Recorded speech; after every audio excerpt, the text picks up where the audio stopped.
Speaker, really, it's a pleasure to meet you here. And yeah, I'm always, when I meet our Georgian friends, I'm always saying that, well, I am 2 times Prime Minister, just now opposition leader, and still not in prison. I'm very happy.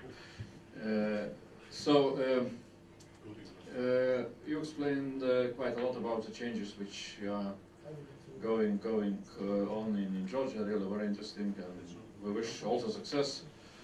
I can make a lot of critical comments on our government of Lithuania today, but we have some common goals, and one of them, of course, is Eastern Partnership and success of Georgia, success of Ukraine and other Eastern Partnership countries during Vilnius Summit. Usually, when I was visiting Georgia, being Prime Minister, or even before, and having meetings here, I'm always was wondering why in Georgia you are always very strong on one leg. And you explained just now really how strong is Georgian Dream Team just now, with a new president, new prime minister. The same was with the previous strong government and strong president. But I think that if you look into Lithuanian history, and I'm in Lithuanian politics from the 1990s, one of the successes was that we pushed forward from the very beginning also to have a strong second leg. I mean opposition. And I remember very well when I was back in 1996 in the ruling coalition, I took care about our statute of our parliament, and I pushed, being in ruling coalition at that time, I pushed through the reforms which created a lot of new powers for opposition. My friends in the ruling coalition were wondering what I am doing. I was saying, when you are in power, you should take care about the powers of opposition, because in the democracy the time will come when you will go into opposition. And if you will not take care when you are in power about the powers of opposition, then it will be late. So my very simple question, Mr. Speaker, are you preparing yourself to become the leader of opposition? No. Shall I? Yes, sure. Mr. Prime Minister, I spent all my life being leader of the opposition. Unfortunately, you and many other people outside of Georgia were told that we are not leaders of the opposition, we are leaders of the criminal gangs in Georgia, led from Moscow, trying to undermine the good government in Georgia and bring back the communism and so on. Who else than we, who went through very, very difficult years in free Georgia, know what it means to be in the opposition? I represent the party, and I was privileged to be chairman of the party for 8 years, which was founded in 1978, when Georgian people raised their voice for defending Georgian language, successfully, by the way. And the party was formed then, demanding independence, end of communism, end of Soviet Union in Georgia. And 8 party leaders, 6 of them are now still in the party, and 2 of them are in the parliament. We are prisoned, and they spent 7 years in KGB gulags, and we are freed only in 88 and 89.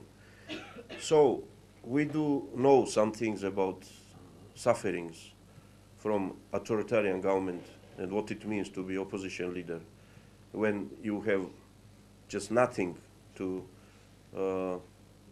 rely on and you are so unsecured. I know about how it feels when you are sending a person in an embassy, Poland embassy, in order to be survive, to stay alive and to tell the rest of the world what was happening in November 2007, when the peaceful demonstration was cracked down and then all this nightmare happened there. We know what it takes to be in Georgia and to be active in politics, like Mr. Gelashvili, who sits here, who is a half Lithuanian citizen, who raised his voice in 2005, when Mr. Saakashvili demanded his private house, which he wanted to include in the territory of the residence where you have been and many others. And that building is still there. And when Mr. Gelashvili said that he wanted this house for his family, but if state wanted, he was willing to sell it. But the answer was, no, no, no, you have a couple of other millions somewhere. Therefore, this house must come for free to us. And when he went and made this public, after 2 weeks, 15 masked people stopped his car at 2 p.m. during daytime in center of the city. And he was beaten and he survived because he was taken here to Lithuania by his friends by a special charter race. And until now he has metal bones here because he was just meant to die there. And this case was not investigated, and it is under investigation now.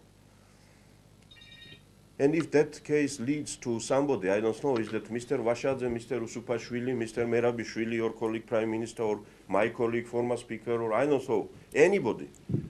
I don't think that anybody has right to say that, well, we should stop there, because somebody is a former politician.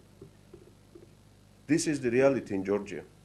And we need to deal with this reality, with least problems. We need to close this page of the past, which is very problematic. Because we take your advice to take care of the opposition or to do the things in a right way. And I'll not speak anything about the things what is in the parliament. It's up to my colleagues from the opposition to tell what we are trying to do. And they should remember what they were doing with the opposition in the same parliament. But it does not make us innocent or immune if we are better than others. When we say we want to Europe, we want to reach the European standards. Because it's so easy to be better Democrat than Saakashvili was in Georgia. But if we set this standard for us, then we will ruin this country again. Therefore, it's not about revanche. It's not about to perform better than our predecessors were performing. That's why we are here. We want to perform on the level of European political parties, on the level of the European parliaments. And at the same time, we deserve some objective evaluation. If we are pointed on the problems, why former Prime Minister is in pretrial detention, very legitimate question. We should be asked that question. We should be requested to give the answer on that. But at the same time, if that question means that there was prosperous democracy in Georgia, it was the beacon of democracy, and now democracy is backsliding and going to wrong direction, then I will say, sorry, wait a minute. Then we have to have a longer discussion. If that's the question, that it was better and now it is worse. We have problems. We have the same judges. All 100% of judges are the same judges who produced 0.01% acquittal rate of decisions in 2010. How it happens on the earth? The very same judges are there. Are they ideologically somebodies? No. They were suppressed and pressed to perform like that. Now they are seeking for new masters. And we need to do special efforts not to become new masters of those judges and dictate what to do. Is something like that still happening? Yes, it is happening. We have prosecutors who forgot what is prosecutorial job for 9 years. Because what they were doing, they were just negotiating with the accused people who were in prison, how much they would pay in exchange of plea bargaining. Because 99% of cases were ending with this plea bargaining. It was no need to gather evidences. Nothing, just you caught somebody and just what prosecutor needed to do to guess how much you are able to pay. That was prosecutor. Therefore, our prosecutors who are investigating cases, they are doing just horrible things during this year when I'm looking there. If we fire them, we'll be accused that, well, what this government is doing. They're bringing the loyal prosecutors there. If we work with them, we need to train them better. So there are a lot of challenges, and we need to deal with these challenges. There's some unfortunate fate with the prime ministers of Mr. Saakashvili. First prime minister is dead, Mr. Joania, in very questionable circumstances. And even Mr. Saakashvili admitted recently that yes, he prevented to tell the truth to the people, because that truth would be something, I don't know. So he was keeping this case on the shelf, true case. I don't know why, and new investigators are investigating that. The second prime minister appeared to be Russian guy, who was running for the elections and who was running to Kremlin and standing next to Putin and coming from there as a Russian guy, and he was leading the country for 3 years. The same about the Speaker of the Parliament, Ms. Burjanadze, who was running in these elections and who is now portrayed as #1 pro-Russian person. So when we talk about Prime Minister Ivanishvili, please don't forget that he served as Prime Minister for 3 months. Before he served as Minister of Interior for 7 years. Merabishvili, sorry. Merabishvili, Prime Minister Merabishvili. So, and if one wants to understand what was going on there in Georgia during 7 years in police, probably needs to ask different questions. Police was reformed, yes, but uniform police was reformed. I am proud to see that in Georgia, patrol police is considered as the best friend for everybody. And mothers are calling to patrol police saying that I am late to get my son from kindergarten. Can you take care of him? This is the new reality. We had the reality when they were standing on the streets and gathering those 3-5 rubles. Yes, this is huge success, as well as the agency which Mr. Vashadze was heading, the public register, where all these licenses and IDs and the certificates are issued. He was able to create the system where corruption opportunities are brought down to 0, because it's computer program which makes decision to issue ID or not Mr. Vashadze or his other people there. This was huge successful case. However, a month ago, some false IDs were discovered, which were used during previous elections, huge quantities. That was parallel process.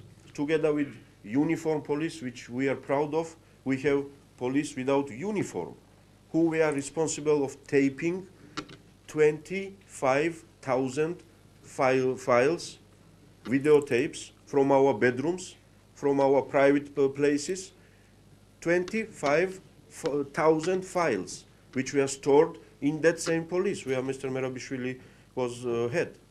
I'm not saying it because of all these things somebody should be in jail. No. Person who has committed something, and if there are evidences and evidence are tried in the independent court, only after that somebody must be tried. But I'm sorry, but this kind of simplistic approach that I am former prime minister and I'm not in prison, and therefore why Mr. Merabishvili is questioned, is very simplistic. I'm sorry. Problems are much deeper. About Saakashvili, we want somehow to find dignified way for him, for the country and for everybody to continue. But for what he is busy with during these days, now after the elections, when elections are over, and in such time period, I don't know, normal presidents of normal countries are busy with something else. What he is doing, he met with Mr. Sarkozy 2 days ago, and he was telling that we, new government, forgot everything what Sarkozy achieved, and we are not any more interested in that agreement, and this occupation and whatever, it does not matter to us. And he signs one decree one day and grants Georgian citizenship to more than 1,000 citizens of Turkey who are living in Turkey in a village in the areas where people from Georgian ethnic origin live. He goes there, meets them, dances, and remembers Georgian songs and something, comes back and grants this 1,000 citizenship to those citizens. I will not elaborate and I will not draw any parallels with other countries who are doing this kind of things. And then we need to deal with these kind of issues and problems. He runs after a citizen of Georgia who was imprisoned, who was released. He went to Armenian populated Rayon there, Mr. Saakashvili, and somehow that person meets him on the street, which is another strange thing. And he's running physically after this person, saying, you separatist, your plans will never come true. I am here to defend my country. And it is on video and it is taped there. I will not continue. What I am urging everybody, myself, because I consider myself as, you know, it was said that Georgia, when it becomes EU member, we may lose our identity or so on. I don't think so, because no matter how much political complaints I would have about Saakashvili, he remains a very close person to me. We were together for, I don't know, 8 years, designing together the first judicial reform, first criminal code reform, and everything. Of course I care about him, and I care about my president. And I don't want to see the things which I heard here in this city, which happened yesterday. I'll not elaborate. Because he is the president of the country, and I'm chairman of the parliament of that country, and we have ambassador here who represent this country. And if that country wants to thank to people here in this country and recognize their achievement in this friendship, these kind of things are done in different way than it was done. So there are many things which bothers us, and we are so thankful that you are devoting time and energy to Georgian matters. You have so many problems. You have so many things to do. We want to continue, but at the same time, we want more understanding of the things, and we want more help in order to make the life of Georgian people better. Thank you. Thank you, Mr. Speaker.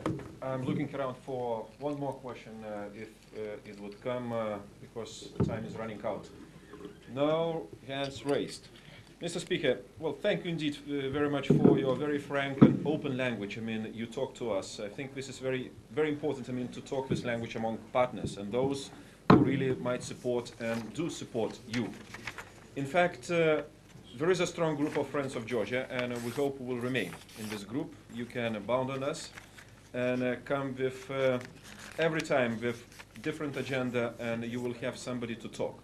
I wish Georgia remains within so-called Vilnius Troika. I hope after the summit we will call this Vilnius Troika as a group who will advance even more, showing an example, a good example for those countries in